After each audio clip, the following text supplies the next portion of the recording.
Okay, good morning, everybody. Marhaba from Battir.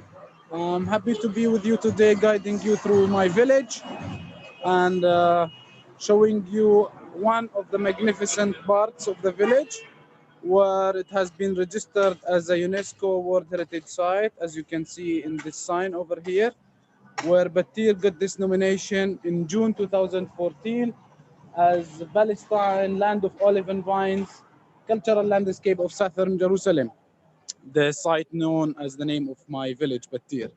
And from here, I'm gonna take you for a nice walk all over these beautiful terraces down here and explain you more about the aqueduct system and how we've been maintaining the system for the past uh, 2000 years until the people of Battir, they just got inherited the site since that time, and they keep maintaining the same old techniques of the aqueduct system and the water distribution of the area. The village is quite busy today. I think we had like a beautiful, nice weather, which is not really common in December, but you can tell the village is quite busy. We'll see a lot of people around. They're coming just to enjoy the area and just to come and walk around and spend some time, even with all the restrictions and the hard time that we are all passing over through this COVID issue everywhere and all over the world. But in Batir, we still have a space to breathe, and where I would like to show you from here this view, which shows part of the aqueduct system and the irrigated terraces, or what we call the dry stone walls, where it's part of the old ancient techniques of creating these flat areas where farmers has managed to change the slope of the mountains to be a cultivated areas. Now it's almost a winter season, so we don't have much crops here except some few crops of the things that the farmers grows in winter season, like these ones here. You can see some cauliflower or cabbages, and there you would see like broad beans and fava beans, like people use it also, with some other trees like lemons and some orchards. From here, I'm reaching the one of the main important elements of the village, which is the water spring, and it's one of 7 water springs exist in the village, and where you can see this little guy, he's just filling his gallon of water to take it back home. And from here, there is this little window where it shows what do we have inside as part of what we call the Roman bath here, where it was an ancient cave with one of the water outlets for the spring itself, and the people, they use it. I will try to get inside and show you a little bit of what we have inside.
Sorry, I think you can.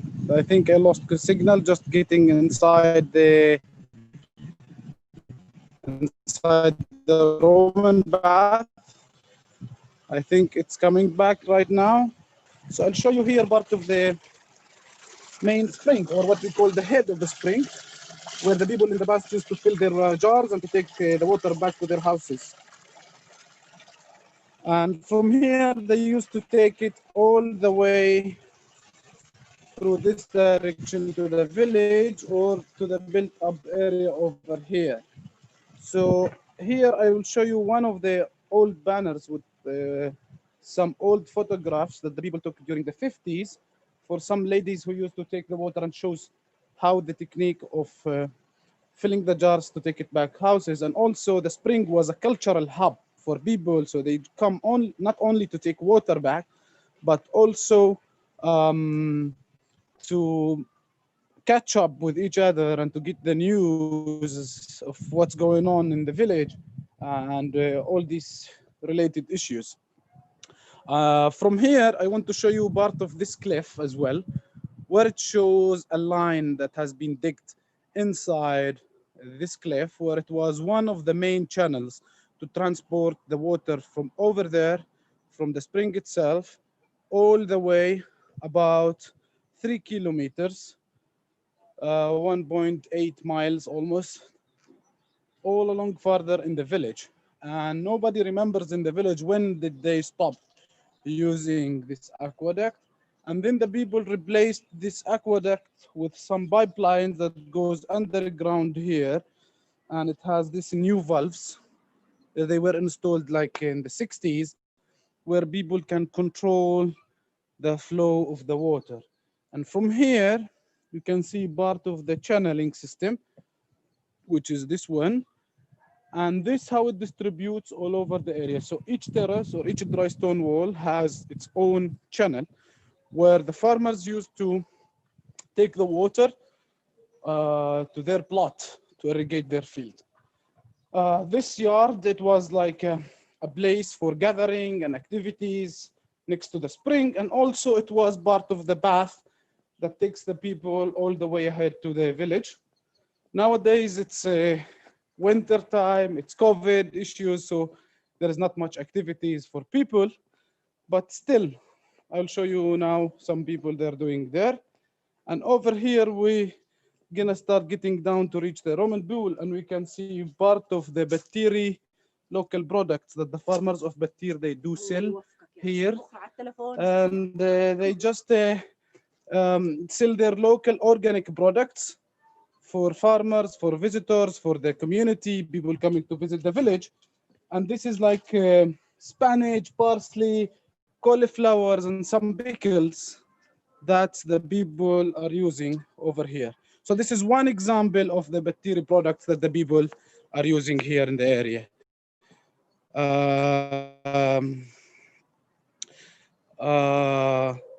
How did the people carry out the water?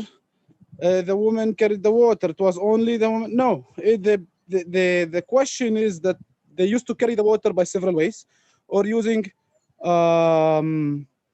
first the jars to carry it on their heads. That was one technique.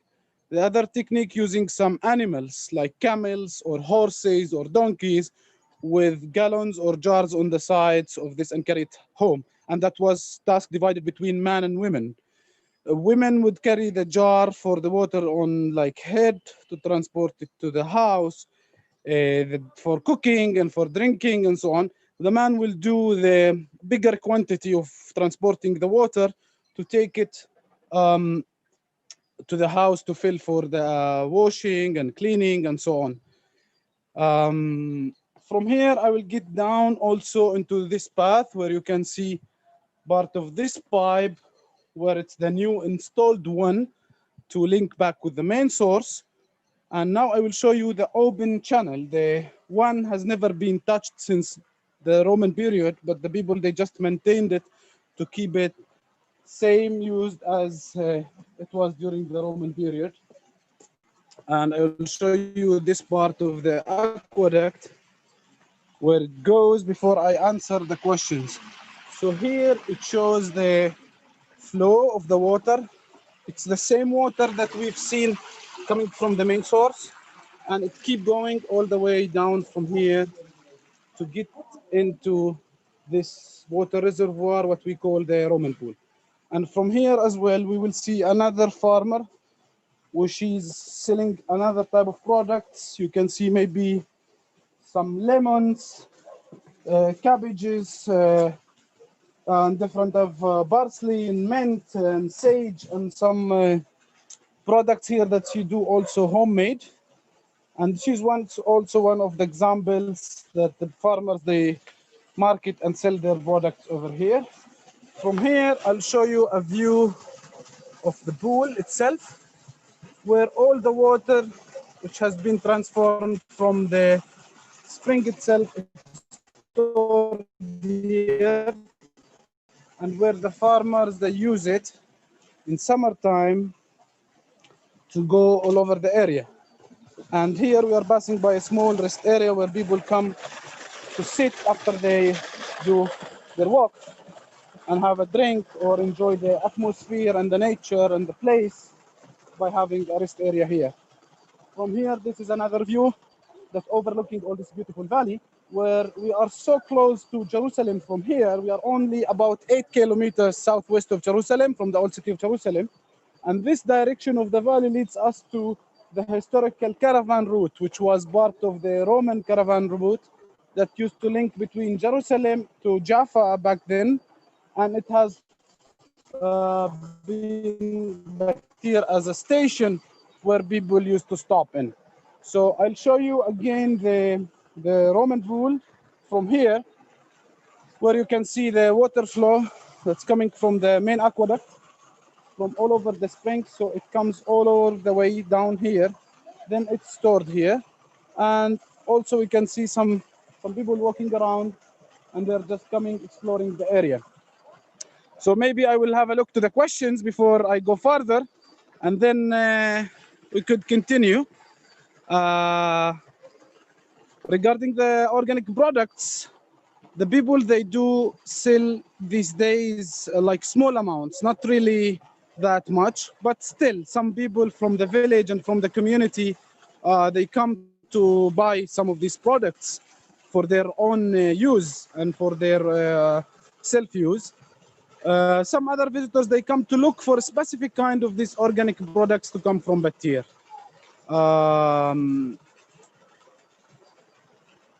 So this is regarding this is the question. You lost the video. I will come back and double check. How is it now? I think having a good signal. It doesn't give me anything that's mentioning that I'm not having a good signal. Do I have a video back?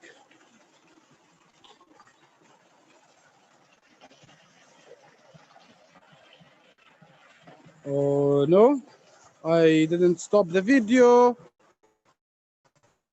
I'm still going, but I think there is some technical issues with the signal, but it doesn't give me anything. So this, the water flow from the aqueduct to the pool, if you can see it now. And this is the main reservoir of the water where the people, they store the water. We were lucky that the Romans thought about this system 2,000 years ago, that the people of Battir still use it until nowadays. And it's the only reservoir for water we have for this water spring to store not more than 10 to 15% of the total quantity of the water, which the farmers use to irrigate all these terraces all over here. And from here, where you can see also the valley. So the channeling system, which is the one I'll show you in a bit, keep going all the way down and distributes all over different levels of the terraces. So the technique is each farmer knows his plot, and there is like T sections for distributing the water, where each farmer know how and when they can distribute the water. So it's the old technique. The people gain the knowledge of using the system from that period, and then it has been inherited from a generation to another until we reached it until nowadays.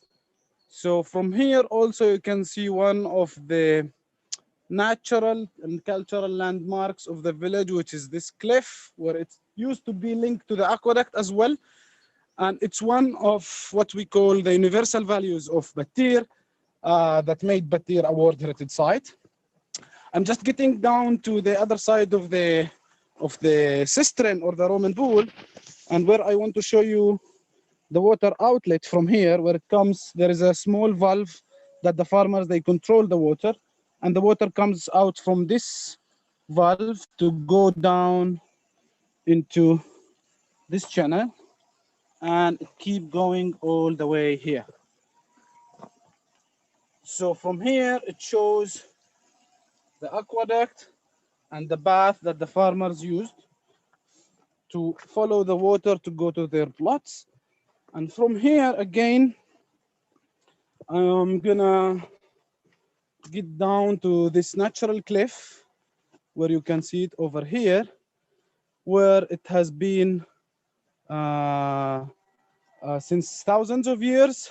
No human being has been ever involved in creating this shape of the cliff. It was naturally made by the wind and water movements for millions of years. But the human being, since he started creating the aqueduct system, mainly during the Roman period, the system was created before during the Canaanite period, but it was much developed during the Romans. And the people used this area as part of the aqueduct here, so they can wash their vegetables. Also, when they bring it during their daily harvest of the vegetables, and they put it here, as this is the coolest remains place where sun doesn't show up. So this place remains cool like from 8 or 7 in the morning until like 3 p.m. So this place was known as the Frigidaire for the people, where they used to store their vegetables during their work in the field. And by the end of the day, they would take it from here back to the houses or to the markets to sell it. Continuing going down here in this trail, which is linked also to the aqueduct, and it takes us all the way to the valley, where I will show you also another interesting element of Battir, which is part of the old Hijaz railway that's going all along the valley and connects between Jerusalem and Jaffa also. And from here, I'll show you this new restored stone walls that you can see the color of the stones is quite light brown or white, like this one as well. And this is a new project we've been doing for the past few months to restore some of these terraces all over the area. Also, I want to show you this little place over here where it has the name of Abu Yazid al-Bustami as Abu Yazid Shrine. Is one of the Sufi imams used to settle in Battir in the area of around the 12th century. And he's becoming one of the landmarks of the village where people appreciate this shrine a lot. And he has one of the people with straight relation with God. So people would come and ask him for favors and do prayers also inside the shrine. From here again, I'll show you new restored project of the terraces and also some restoration for the aqueducts. That you can see this plot has been recently restored, and we maintained back this part of the channel or the aqueduct. And now the farmers, they're cultivating small new seeds all over. Like here we have the fava beans, the fool, and we have the lettuce as well.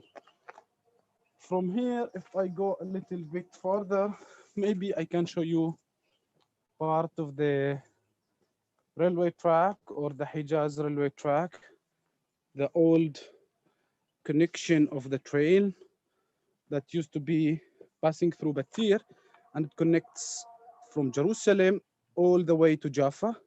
Now there is no trains passing the area. It's under the Israeli control, of course, but it has been stopped because of the COVID issue all over the world. So now there is no trains passing from Battir.